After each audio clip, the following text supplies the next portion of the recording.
Hello and welcome to Network. My name is Pumela Lezondi with your technology and social media news. If you want to be a part of this tech conversation, find us on SABC Network on Facebook, Twitter and Instagram. News Network at sabc.co.za on email. You can also use the hashtag SABC Network. Now, today we are running a poll and asking the question if you think the Competition Commission's data market inquiry will assist in figuring out solutions to lower data costs. And here's what's coming up in the program. Tech experts from all over the continent and the rest of the world spoke to packed audiences in Johannesburg. This was at the Singularity Youth Summit. Top female achievers gathered in Johannesburg. Some spoke about how to assist women be a part of the fourth industrial revolution. Our discussion is on new tech that's helping in farming. Aerobatics co-founder Benji Meltzer is in Cape Town for this one. Hello and thank you very much for joining us, Benji. What does this new tech do? Our technology helps farmers manage their crop through pest and disease monitoring solutions by using mainly drone and satellite imagery. All right, so hold it there. We will have a deeper discussion later in the program about that one. But first, your technology and social media news.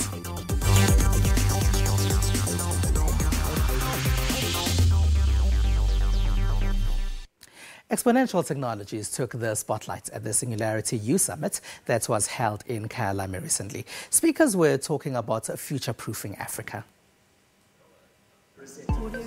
Imagine a world where you are able to reverse the aging process, decide what kind of babies you want to have. Until a few years ago, these types of technology-based concepts seem a distant possibility. Today, all that has changed with the rise of exponential technologies like AI, biotechnology, and nanotechnology. If you imagine advancements in the life sciences, we heard about essentially how we may have a future where people can decide what kind of baby you want to have, what kind of species you want to eradicate, what kind of, so there's a whole biological side, and that's really serious when you talk about changing humans. Some of these technologies will help businesses and governments make quick and better decisions. With technology, we have so much more access to information. And so with that access to information, we're able to make, hopefully, a lot better decisions about what we should actually be building and bringing into the world and how we should be treating the people working at our companies, building towards those things. The speakers here agree that the evolution of exponential technologies is rapidly moving across boundaries, and it is going to help generations move Africa forward.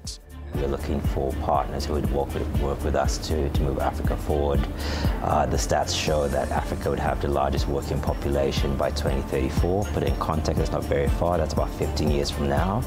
So in 15 years from now, we want to make sure that next generation are prepared.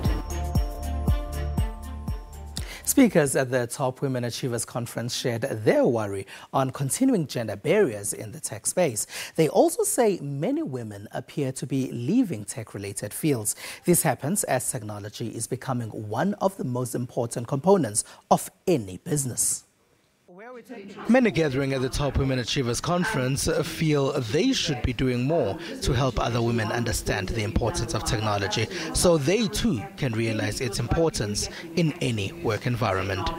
What is it that we can do to bring about a difference, to make sure that we encourage more women to go into industries where there are not enough of us, right? So it's important that we come here and talk about STEM, talk about the opportunities available, and also debunk some of the myths so that we can encourage more young girls and women to pursue careers in STEM. They acknowledge that the problems in the sector cannot be solved just in this room. Society would have to be reconditioned for things to change. Maths and science in a lot of communities are still seen as a boys' topic. Women who do study maths and science then come into the working world, and a lot of them are then expected to get married and have kids, so they leave the working world. And you know as well as we do with the tech sector, it moves so fast. So even taking a year or two off to have kids means that suddenly you're now 10 years behind. They say if things don't change, then women will get left further behind, as most things are becoming digital. There's a stat that says that 95% of jobs today and in the future will have some digital component. So, it becomes increasingly important to be able to set up your web presence for these small businesses and then to market yourselves in order to gain access to other markets. These women feel such gatherings help in finding solutions that can reduce gender gaps in tech industries. E-commerce is slowly growing in Somalia despite the country's low internet connectivity. In her office in Mogadishu, university worker Safia Ahmed buys a blender with just a few clicks of a mouse. While this is not unusual in much of the world, Somalia has one of the lowest internet penetration rates globally and some of the slowest speeds. Today, people know how to order goods through online markets, and they even shop online overseas.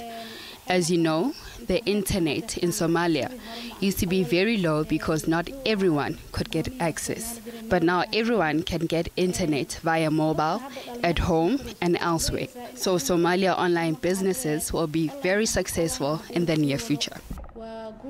A study by MLab, a global consortium that measures internet speeds, found in July that Somalia has an average download speed of 0.60 megabytes per second, a mere 3 places from the bottom of 200 countries whose speeds were tested.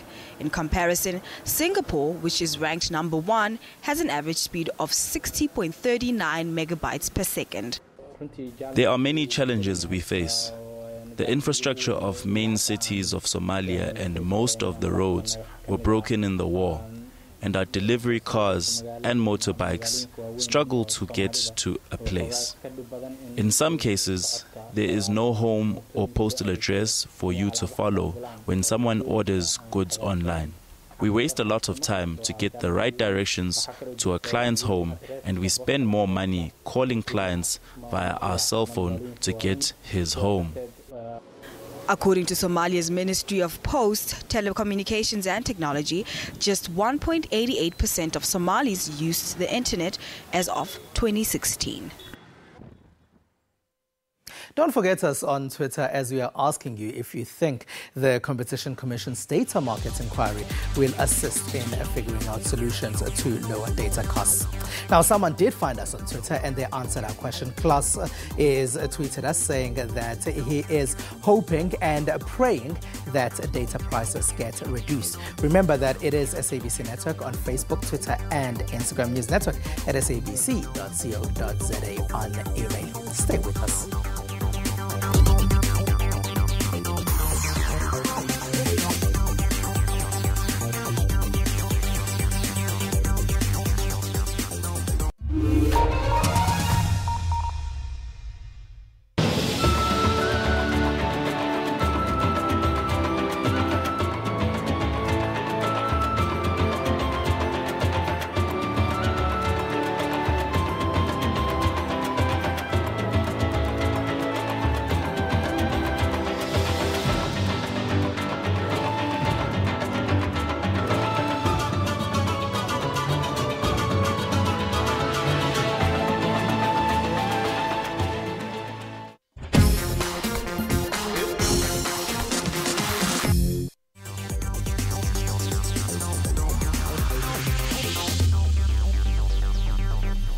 It is SABC Network on Facebook, Twitter and Instagram, News Network at sabc.co.za on email. Thank you very much for staying with us.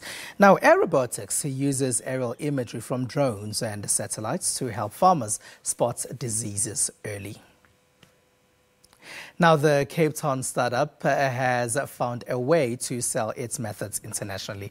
Machine learning algorithms are then used from the data collected. The founders combined their skills in farming and mechanics engineering to come up with this solution. They've developed their own cloud-based service for this as well. Now, joining me from Cape Town is Aerobatics one of the founders, Benji Meltzer. Hello, and thank you very much for joining me, Benji. Hi, thanks for having me. Now, Benji, where did the idea of using drones for this particular solution come from? So it stemmed from my partner and our co-founder, James Patterson, who's our CEO. He grew up on a farm, understood the difficulties that farmers face in scalably being able to monitor their crops, and at the same time, he'd studied aeronautical engineering and particularly drone flight planning. And the technology itself kind of lended itself to this application of surveying crops over significant areas. And paired with the data science and analytical capabilities that have been coming up with cloud technology growing, the two of us got together and saw an opportunity to build out this solution. All right, so let's talk about the solution. How does it work, or what does it do? So initially, data is collected using aerial imagery. So that's a combination of satellite and drone data, where a drone would fly over a farmer's crops and capture a range of imagery. This is both visual imagery, like you get out of a kind of GoPro type camera, as well as multispectral data. The multispectral data is near-infrared type imagery, which gives you information closer correlating to the crop's actual chlorophyll content or the crop health. And essentially from this data and this flyover, we generate maps of a farmer's crop, where on those maps you can see problematic areas from a bird's eye view. And as you mentioned, the real value comes in by using machine learning, where we're focusing on taking these maps and converting them into insight. And that's where you do things like identify individual trees, and tree by tree try to identify problems for the farmer.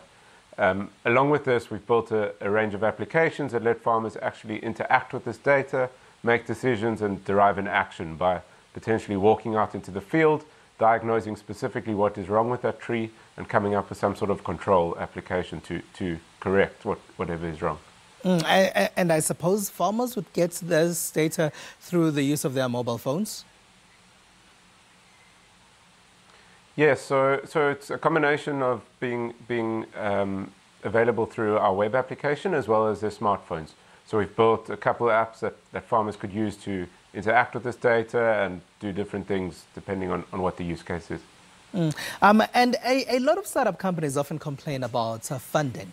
Now, you seem to have gone big here. How was it easy to get this funding for you guys? Yeah, so it hasn't been easy, to be honest. It's been quite a long road. For about the first 2.5 years, we were self-funded. We were initially building the hardware ourselves. We were building drones, building sensors. And by doing this, we were able to sell the hardware at a margin that could sustain the business. At the point in time, we decided to switch away from the hardware and move entirely onto software and analytics. And obviously, at that point, we needed funding to sustain our business. And there we raised a seed round of funding through venture capital partners, 40i and the Savannah Fund. And this was quite a long road. We spoke to a number of VC companies in South Africa and outside of South Africa, and were eventually lucky enough to find these seed funders. Subsequently, we've raised another round of funding a few months ago, which is our Series A, which at this point we've brought in kind of more institutional funders with the likes of Nedbank, as well as a couple of international VCs from San Francisco, with the goal of really taking this business and pushing it global. And tell us about that, about the process of scaling globally as well, and not just being in South Africa. Yeah, so I guess the business started out of the premise that James and I saw an opportunity to come back to South Africa. We were both studying overseas and build technology locally. And specifically in this domain, we saw an opportunity where we have access to some of the best farmers in the world, some of the most tech-savvy farmers, as well as really, really strong development and engineering skill sets from the local universities. So the goal kind of from day one was to almost treat South Africa as a laboratory, come back, build and test our products locally. And by nature of building a software as a service business where everything is available through the web and through mobile, the idea has always been to sell this globally, where kind of national boundaries don't limit us, in that it's just a software solution that's getting sold.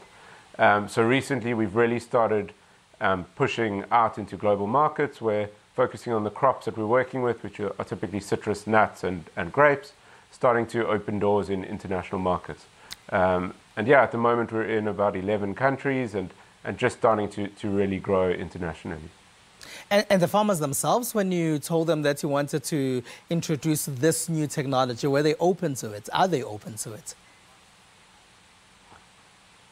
Yeah, so it's been a really interesting journey. I think kind of with any new technology, it's followed this sort of hype cycle where initially kind of everyone was open and excited by the technology. They wanted to see what it could do. Sort of 4 years ago, you mentioned drones to a farmer, and I mean, they'd invite you in, they'd want to fly it, they'd want to see kind of everything that was possible.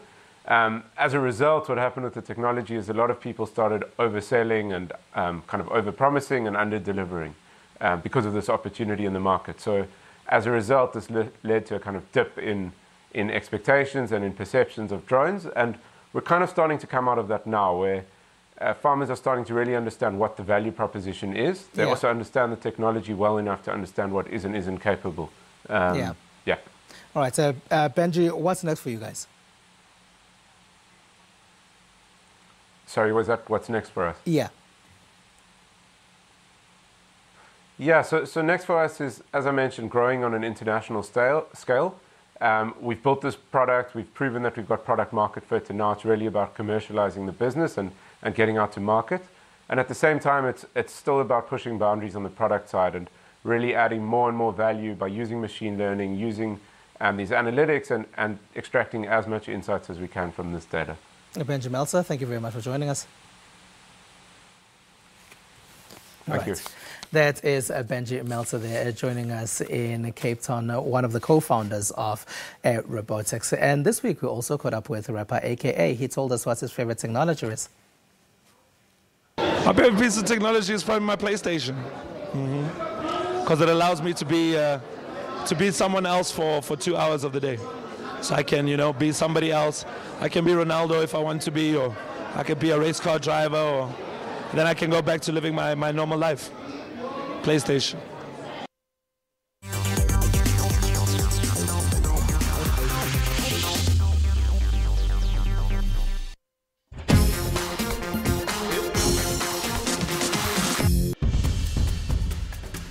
We are losing the best of kids. People that are fathers or pastors that comes from a church.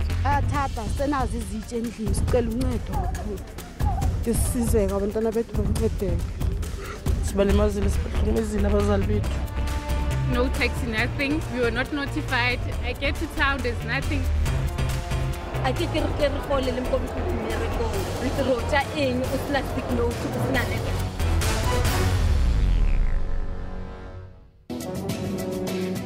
As democracy matures, we get into discussing very, very sensitive issues. I think that there's a lot of people that are applauding it.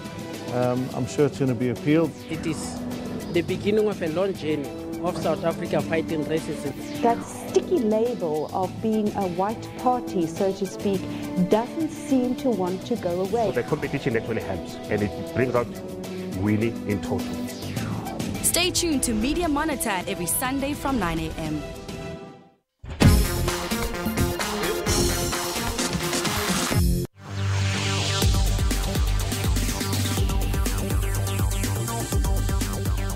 SABC Network on Facebook, Twitter and Instagram. Thank you very much for being a part of our network.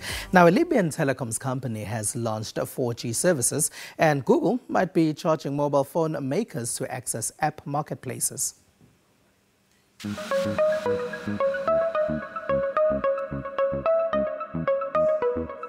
Libya's state-owned mobile phone operator Al-Mada launched the first 4G services in the North African country, a rare investment in a country hit by years of political turmoil and violence.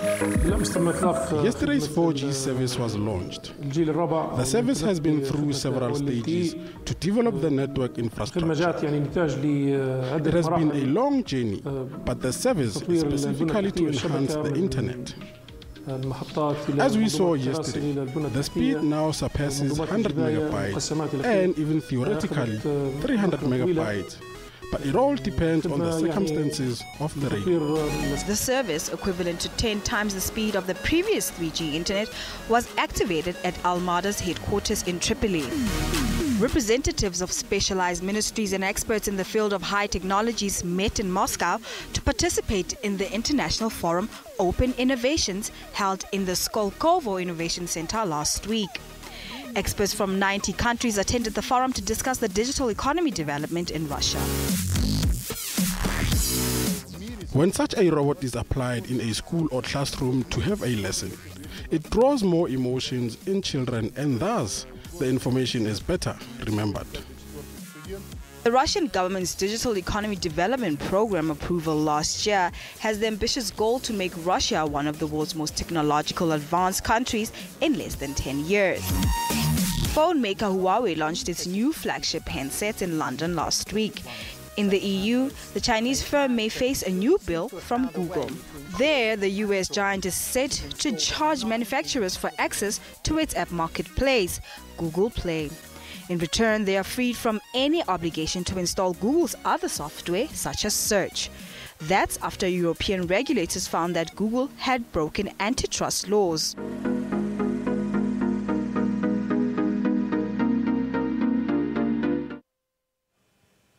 This week, our Twitter poll is asking if you think the Competition Commission's data market inquiry will assist in figuring out solutions to lower data costs. Now, 30% of respondents say yes, that figure is in the majority. 32% of you feel no, it will not. At 19% are people who are asking what the inquiry is all about. And in last place is 13%. Those are people who say they don't care about this inquiry. And that's it. That's all we have for you. Find us on SABC Network on Facebook, Twitter, and Instagram. Use network at sabc.co.za on email. We leave you with the visuals of a robot summit in Tokyo, Japan. From me and the rest of the network team, have a good one. Bye-bye.